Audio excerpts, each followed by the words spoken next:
Hello fellow nerds, this is Sean and I'm a nerd that knits. So today we are going to talk about how to troubleshoot your knitting. I wish I had a fairy godmother sitting next to me teaching me how to knit. Yes, sadly we do not have mice and Cinderella, and we do not have fairies like Sleeping Beauty to help us make stuff.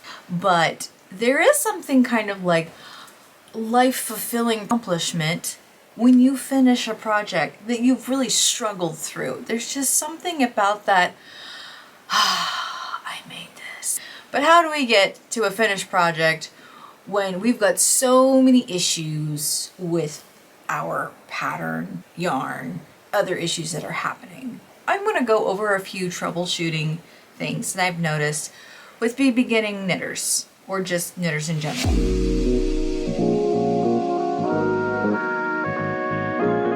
First off, casting on. Casting on is a pain in the butt. And why is casting on kind of a pain? First of all, you gotta find a cast on that you like. There's like a multitude of cast ons. So once you've figured that out, that's great. But then you also have to make sure that the needles work. And so if you're casting on and it's like too tight and you can't like actually do this, or there's no movement whatsoever, you've cast it on way too tight. Now, when people who just start to cast on, I always tell them just cast on and make sure the stitches on the needle that you're casting onto, make sure they move. If the stitches aren't moving on the needle easily, it's too tight, you need to restart over. Either you just need to like relax the tension in your hands or just get a bigger needle. Just go up a needle size. And if it's too loose, you do the reverse. You just kind of need to get used to it. So maybe cast on a few times and see how that works.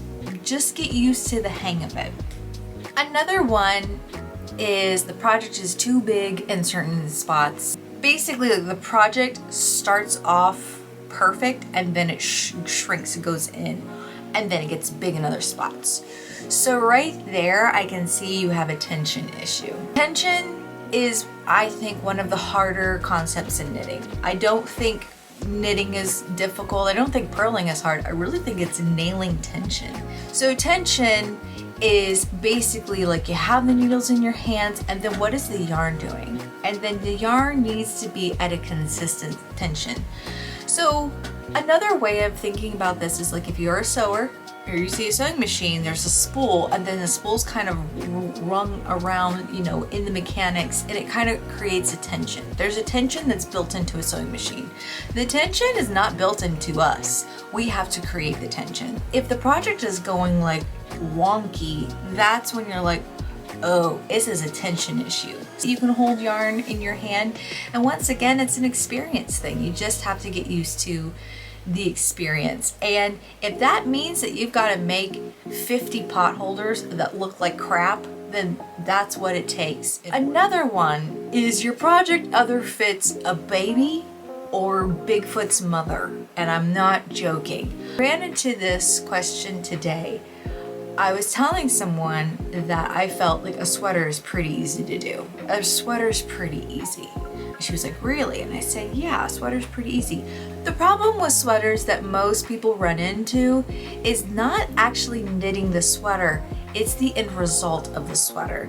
So if you don't take the time to knit a gauge, and what I mean by gauge is knit up kind of like a sample block with the recommended needles and see if those measurements actually equal the measurements that they say on the pattern, then we got problems. And then after, let's say that you found your perfect gauge, you found the perfect needle, the right numbers, then you got to wash your gauge. And some people don't wash gauges, and that's another problem. The best way I can equate to why you need to wash your gauge is I used to sew. I used to be a seamstress.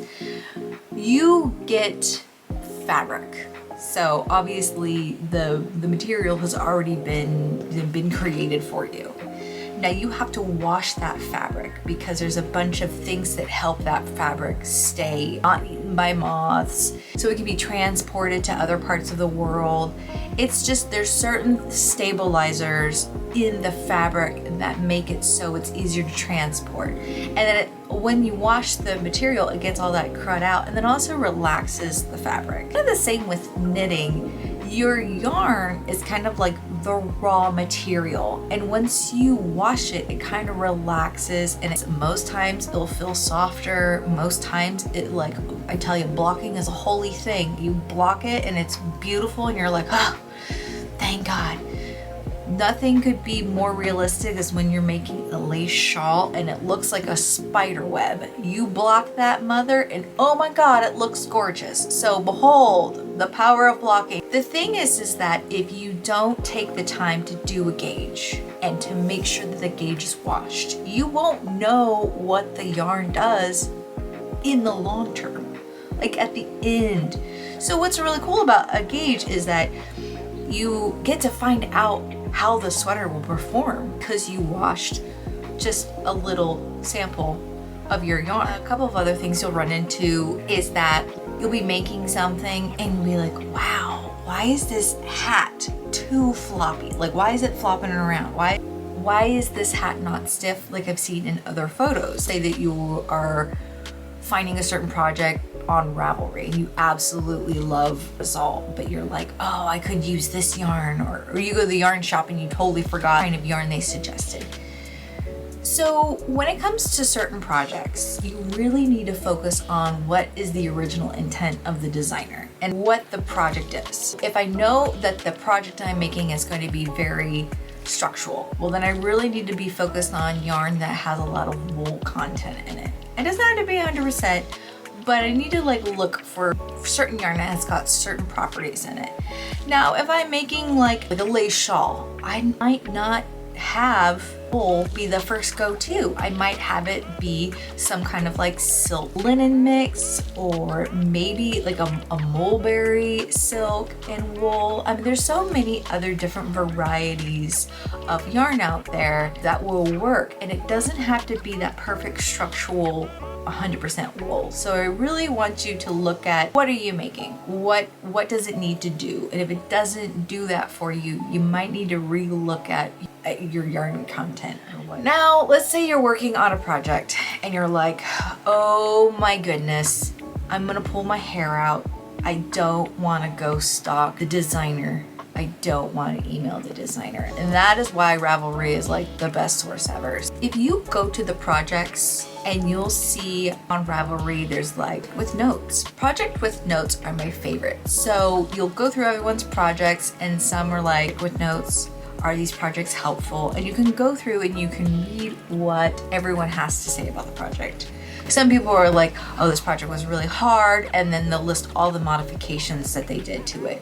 Or they will also link other projects that help them with their particular project. Some of these notes are amazing. People wrote down everything that they did. It's very precise. They're a secretary or they're a clerk of some sort. Like, it's just, they are really great with their notes. And then some people are like, oh, I did this. Yeah, I did that. Yeah, it worked. So sometimes the notes are helpful and sometimes the notes are not. If you are the kind of person that has no problem putting yourself out there, if there's a certain modification that you really like and maybe the person that knitted it up didn't write notes, you could always shoot them a message and be like, hey, I really like how you did this. Do you remember how you did it? Now, I've gotten these messages sent to me in the past. I forget everything, so it's not really useful. I'm not really useful for those people. Sometimes if the project is fresh, I'll definitely remember it. There was one particular project where I did have to email the designer, and the designer was so helpful. She sent me PDFs and she was like walking me through it, and then it was beautiful. It was amazing. I love that designer, very helpful. In fact, her piece is like right there.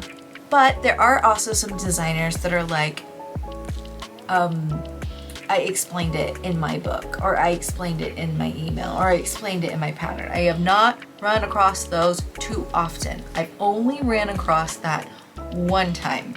Yeah, that was not a good experience. But a lot of knitting designers are extremely helpful, extremely nice. I remember another knitting designer who I had a question, and I kid you not, shot me back a message within the hour, and I was like, oh my god, you were yeah. Once again, so many knitting designers are so helpful. If you go into the Ravelry project, sometimes people will leave messages. Sometimes in the messages they'll say, hey, is there an error on line blah blah blah blah blah.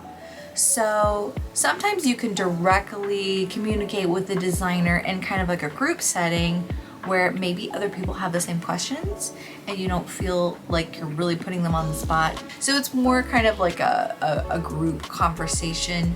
Sometimes it will say in those messages, sorry, this is what I intended for line da da da da da. So sometimes the designers will even put error issues or things they've run into in their messages. And then also, when you're downloading patterns, sometimes they will also have a update on the pattern because there is an error or something that they wanted to change about the pattern. So you always have to be mindful of those. But when it comes to troubleshooting, just knitting in general, you can definitely find out how to fix it. You just need to know what's kind of going on, what's wrong about it. So thank you for joining me. Please like, comment, and subscribe.